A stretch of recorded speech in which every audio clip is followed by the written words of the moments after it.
Birmingham is in the house. I heard I got some Tennessee folks in the house. Some folks told me they came all the way from Mississippi in the house. We just in the house. Wow. You know, it's really good to be back here. This is not my first time in Birmingham, and certainly not my first time in this park. And as a gentleman by the name of Mr. Russell was reminding me, is that we are standing on holy ground.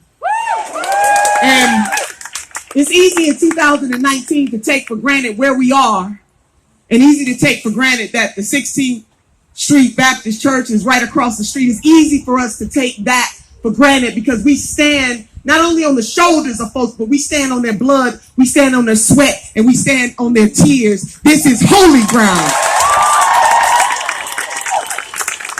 Mr. Russell reminded me that Bull Connor sick dogs on black people fighting for justice right here on this land, and water hoses on black folks fighting for justice on this land. Lest we forget that the justice journey and civil rights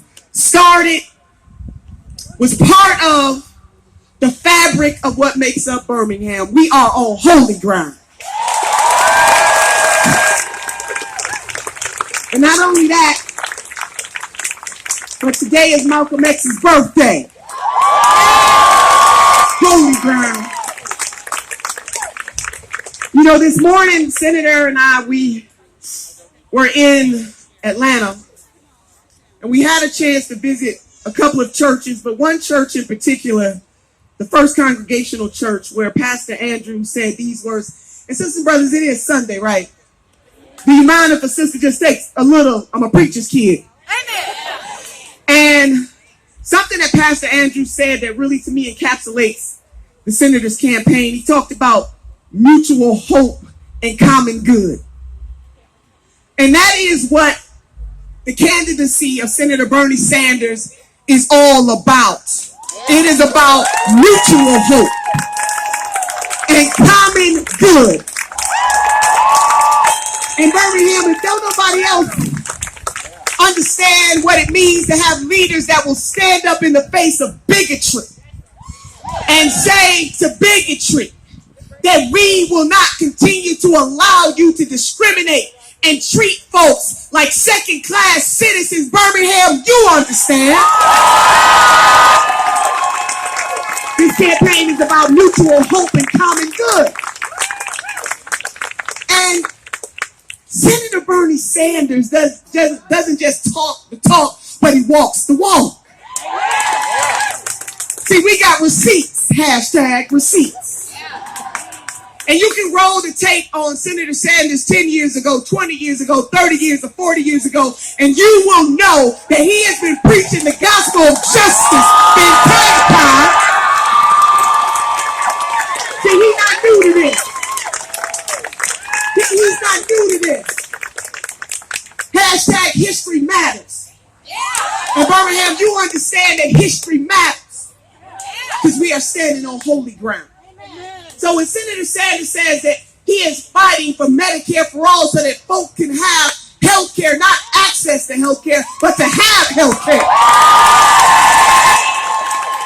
In the wealthiest country on the face of the earth, that is a justice journey.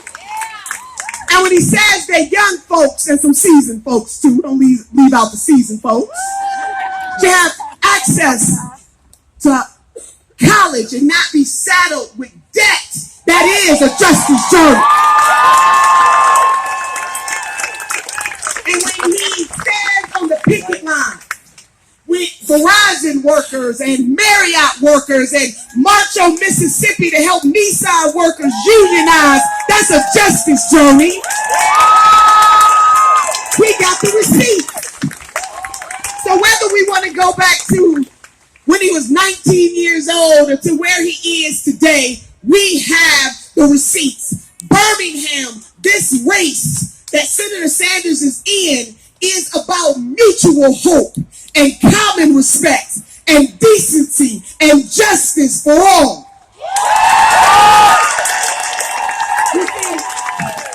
We need somebody that's not going to shrink We need somebody who can't be bought.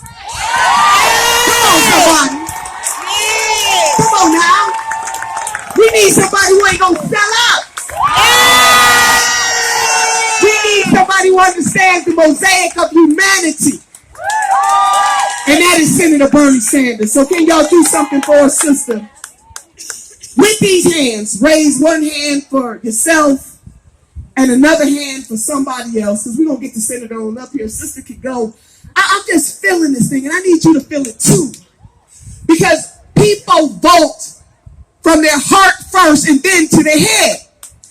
And if you really care about this justice journey, whether it's about the environment like the young sister was talking about, or whether it's about correcting a justice system that is patently unjust, especially the black and brown and poor people. See, you don't need no half measure, folks. Not only is the senator on the right side of justice, he can win this race. He is uniquely positioned to beat President Donald Trump. Oh, yeah. Oh, yeah. We got the receipt. So we have on this holy ground today, I want you to wrap your mind around the sacrifices that people made so that the rainbow mosaic of humanity can stand in this park on this day to have this conversation. So do this for us, sister. One hand for yourself and one hand for somebody else. With these hands, we will have Medicare for all. Uh-oh. With these hands, we will have college for all. We will have college for all. With these hands, we will make sure that women finally get their whole damn dollar. With these hands, we will create for ourselves and future generations the opportunity to live a good life. Hello. And with these hands, we will elect Senator Bernie Sanders, President of the United States of America. With these hands, baby. With these hands. I need a t-shirt.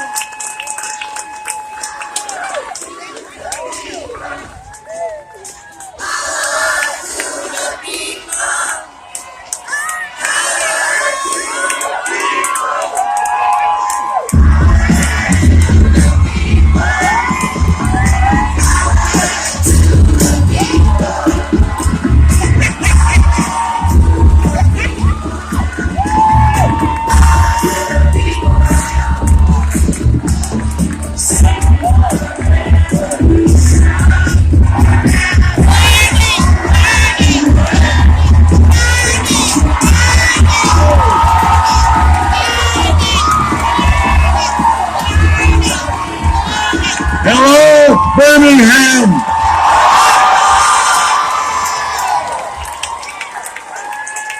There are a lot of people here. Am I really in Alabama? All right. Let me thank all of you for being here this afternoon, and let me thank G. Imagis for the music. Let me thank Mary Arvin for singing America the Beautiful. Let me thank Jasmine Elise Story for her remarks. Let me thank Shantae Wolfsishin for her remarks. Let me thank Charles Bengleric for his remarks. And let me thank Nina Turner.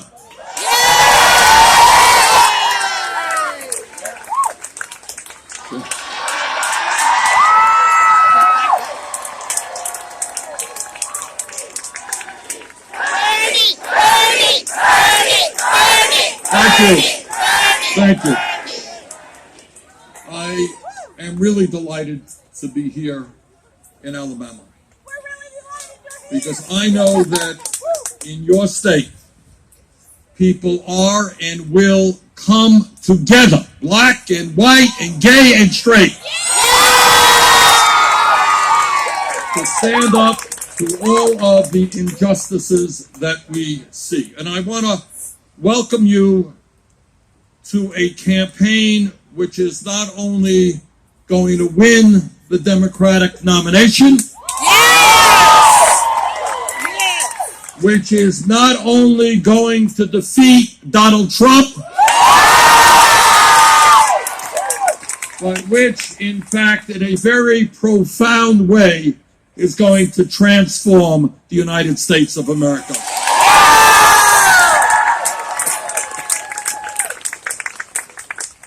Our goal is to finally create an economy and a government which works for all of the people, not just the 1%. And so today, I welcome you to a campaign which says with confidence, with optimism and love, that the underlying principles of our government will not be based on greed, hatred, or lies. Absolutely. The underlying principles of our government will not be based on racism, sexism, xenophobia, homophobia, and religious bigotry.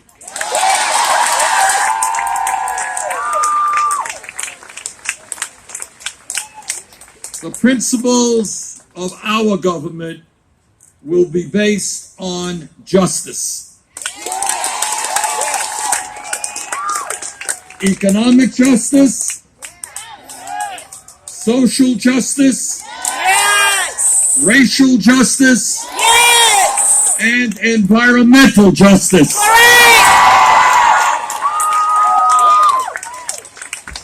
And when we talk about the need for justice in America, let me say a few words about some very recent and disturbing developments that are taking place here in Alabama and in many states throughout this country. Right now, all across the United States, there is a well-funded attack coordinated by right-wing extremists to deny women the right to control their own bodies and their own futures.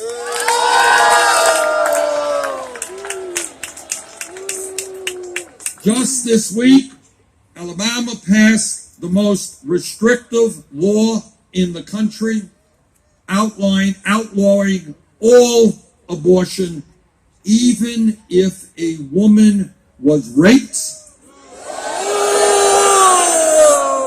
or if a 13-year-old girl was the victim of incest. Apparently, the Alabama legislature and governor actually believe that it is appropriate to force a woman to have the baby of her rapist. How disgraceful is that? That law even criminalizes abortion, punishing both women and doctors who could face years in prison if they are found guilty. But it is not just Alabama.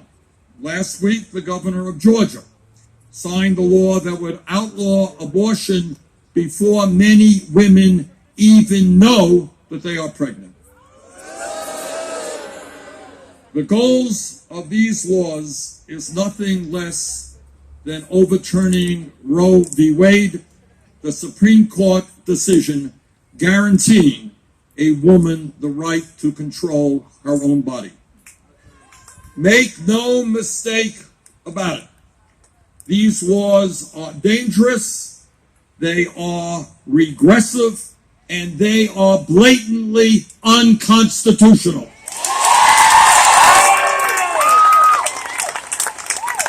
And we will fight them in every way possible. Because if they are implemented, the consequences will be absolutely disastrous and threaten the very lives of women. We're talking about life and death issues here. It is not an exaggeration to say that banning legal, medically assisted abortion and forcing women back into the arms of quacks will quite literally kill women. That is what happened before Roe v. Wade, and that's what will happen again unless we stop these draconian laws. And so today we say to the governments of Alabama and Georgia and other states who are trying to take away a woman's constitutional right, we say we are not going backwards, we're going to go forwards.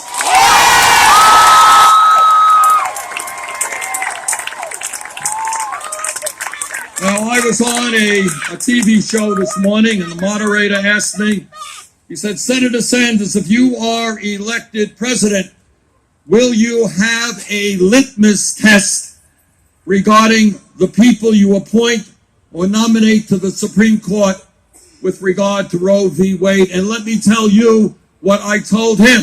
Yes, I will have a litmus test. I will not appoint anyone to the United States Supreme Court unless that man or woman is prepared to defend Roe v. Wade.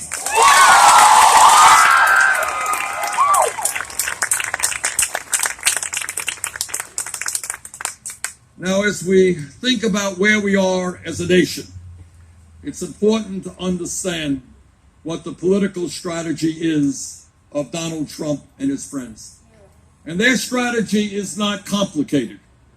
Their strategy is that they think they can win elections by dividing the American people up based on the color of our skin, based on our religion, based on where we were born, based on our gender or our sexual orientation. Well, I've got bad news for Donald Trump. That is not a path toward victory. That is a path toward defeat.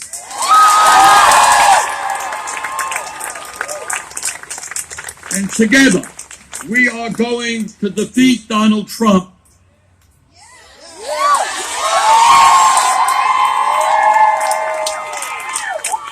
And I didn't even complete the sentence. We're going to defeat Donald Trump because our strategy has a lot more confidence in the wisdom and decency of the American people. Our strategy is not to divide our country up. It is to bring our people together.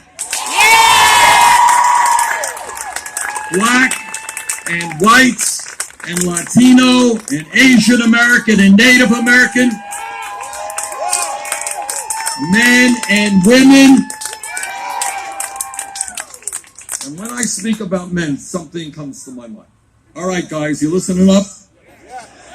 All right. In this moment, when women are under such an atrocious attack, it is absolutely imperative that every man here stands up with the women of this country.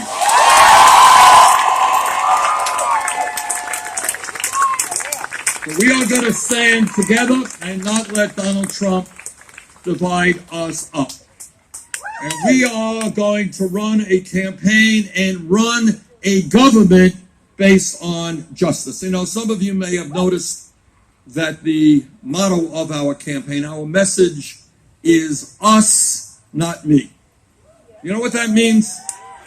What it means are two basic principles. Number one, we are all in this together. I want you and you and you to be concerned about my family, and I want my family to be concerned about you and you and you. And I want us to understand that when one of us gets hurt, one of us is in pain, we are all in pain.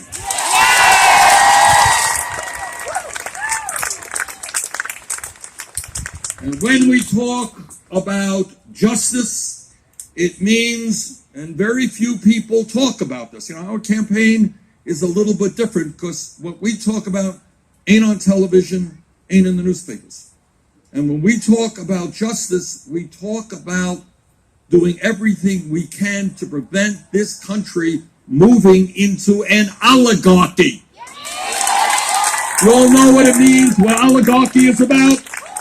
What oligarchy is about is a handful of incredibly wealthy people who are trying to control the economic and political life of our country. And when we talk about justice, it means that we will not allow three families in America, three families, to own more wealth than the bottom half of our country. It means that we will not allow the top 1% to own more wealth than the bottom 92%.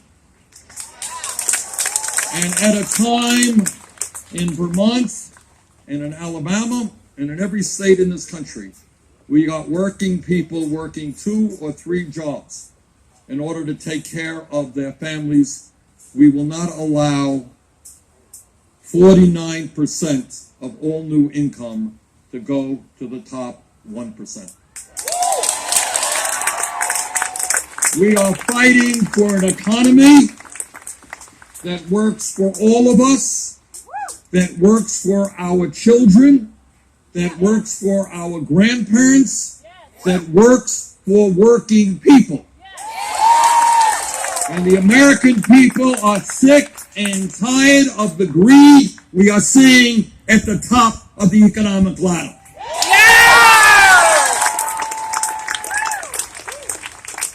We are tired of CEOs of large corporations making 300 times what their workers make when 500,000 Americans will be sleeping out on the streets tonight.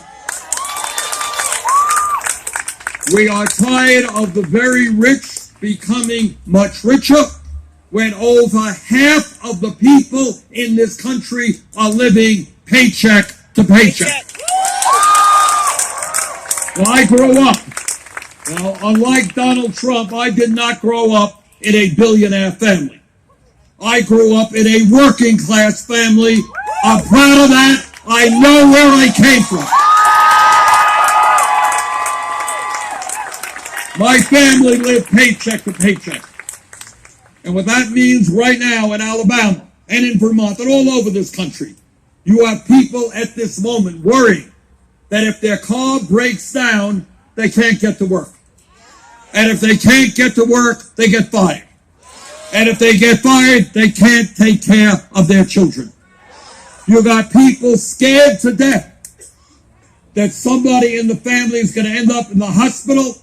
And if they end up in the hospital, the family goes bankrupt. So we are going to create an economy that works well for all of us, not just the people on top.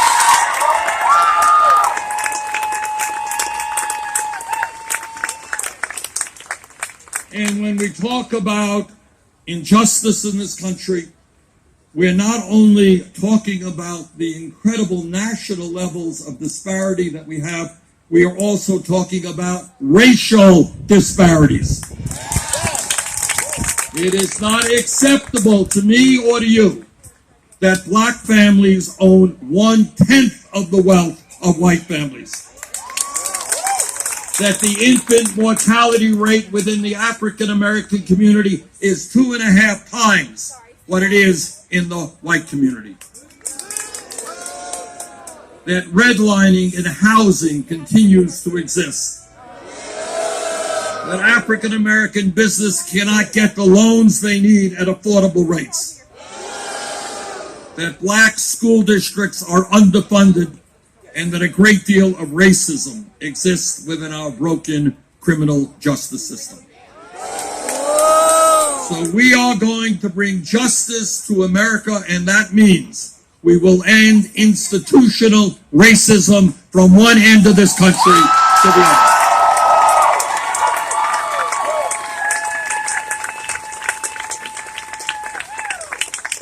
But it is not just economic justice or social justice that we are fighting for. We are also fighting for democracy and political justice.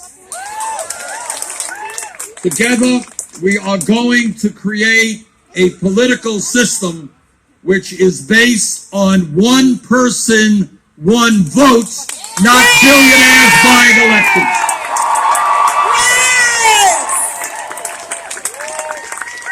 Yes, together we will overturn that disastrous Citizens United Supreme Court.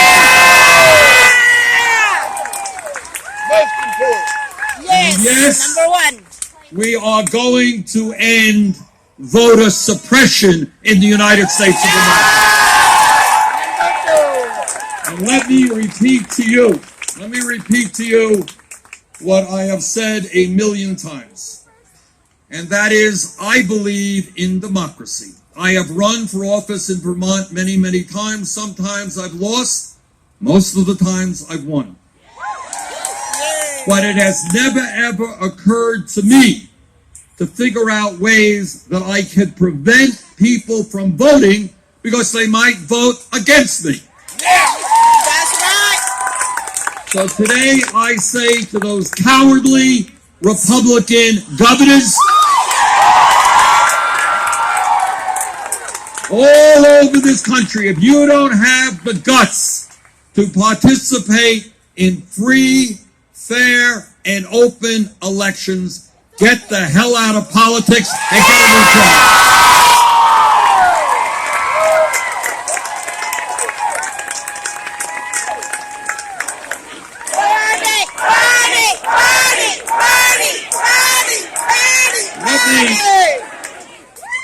Let me mention something to you, and that is that 4 years ago, when I was here in Birmingham, I talked about a number of issues. And I talked about those issues all across the country. And when I raised those issues, the political establishment and the media establishment, they said, well, Bernie is a nice guy, but he's crazy. Nobody in America supports his ideas because they are too radical and they are too extreme. 4 years ago, we talked about raising the minimum wage to a living wage. Too radical, Bernie. Too radical. Maybe we can raise that minimum wage from $7.25 to $8.50, $9 an hour, but that's all that the American people will take. 4 years ago, I was asked at a television debate, national debate, and the moderator said, Senator Sanders, what do you consider to be the major national security threat to our country? And I know that the moderator expected that I would respond by saying, well, ISIS or Al-Qaeda or some other terrorist group. And those are serious threats. My answer at that point was climate change.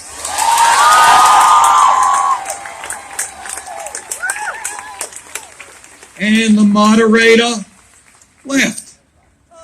Well, they are not laughing today. 4 years ago, we talked about a broken criminal justice system which creates a situation where we have more people in jail in America today than any other country on earth. And I said that we need, among many other things, to legalize marijuana.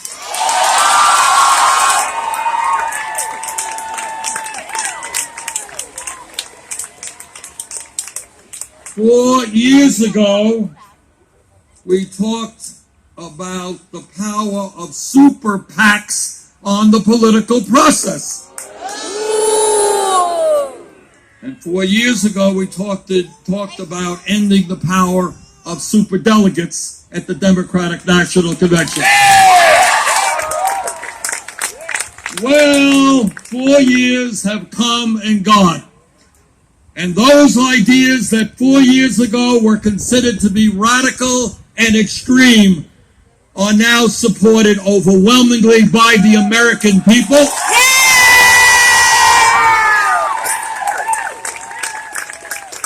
And by Democratic candidates who are running for school board to the President of the United States.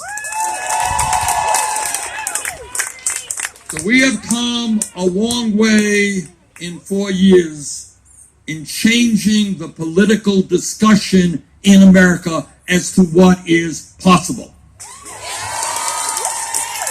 The establishment wants us to think small.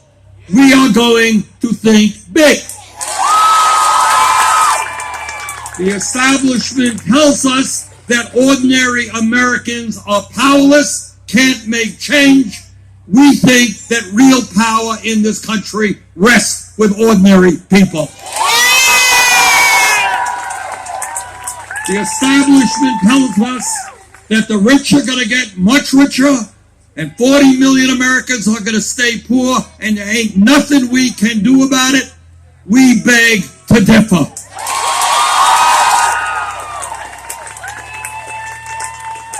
So we have changed the discourse. And now our job is to take those ideas that are supported by majorities of the American people and turn them into legislation. And that is why today we say to the private health insurance companies,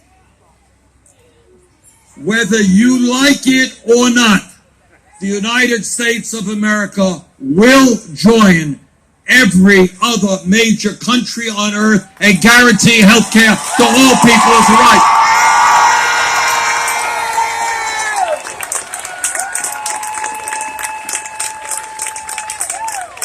We will no longer accept the absurdity, and I know this is a real problem here in Alabama. Nationally, we have 34 million Americans who have no health insurance. And every single year, 30,000 or more people die because they don't get to a doctor when they should. In this country, Americans owe billions and billions of dollars to hospitals because when they get out of hospitals, the bills are enormous and they cannot pay them. So we have a situation where so many are uninsured and underinsured. Anybody here have high deductibles and high copayments? All right. So what we are going to do, whether the insurance companies like it or not, and they're going to spend hundreds of millions of dollars to oppose us, we will pass a Medicare for all single-payer program.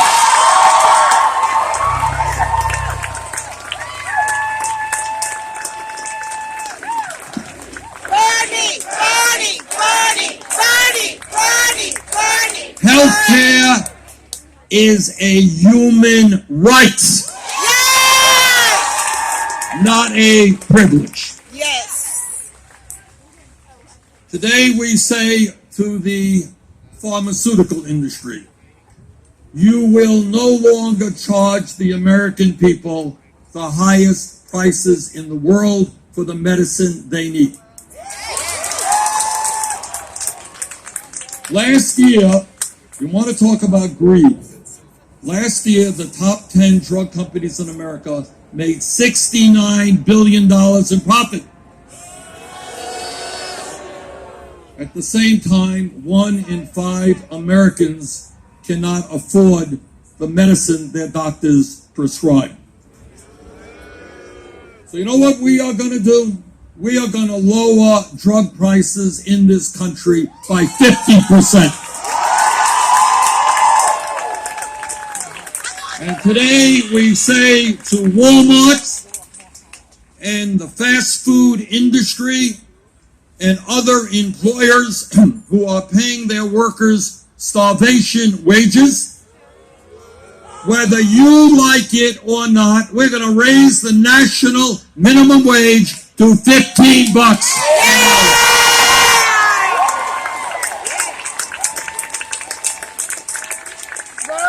It is not a radical idea to say that anyone in America who works 40 hours a week should not live in poverty. And yes, we are going to make it easier for workers to join unions, not harder. And Alabama, listen up, because we are going to end right-to-work laws.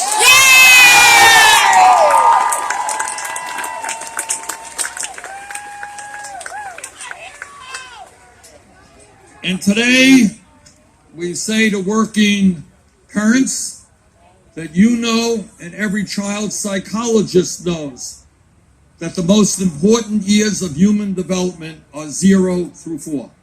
And that is why we are going to implement quality, affordable child care for every working family in this country.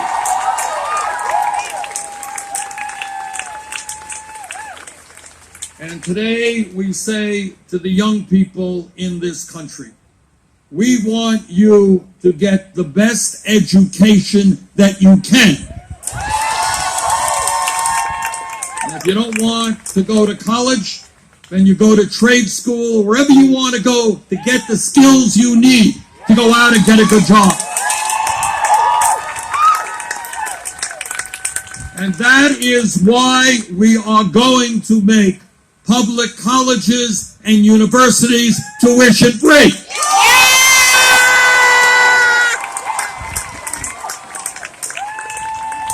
And I'll tell you what else we are going to do, because this is a problem from coast to coast. How many folks here are dealing with student debt? Well, I have a radical idea. You ready for a radical idea? That young people should not be punished because they got a decent education. And that is why we are going to substantially, underline substantially, lower the student debt of people in this country.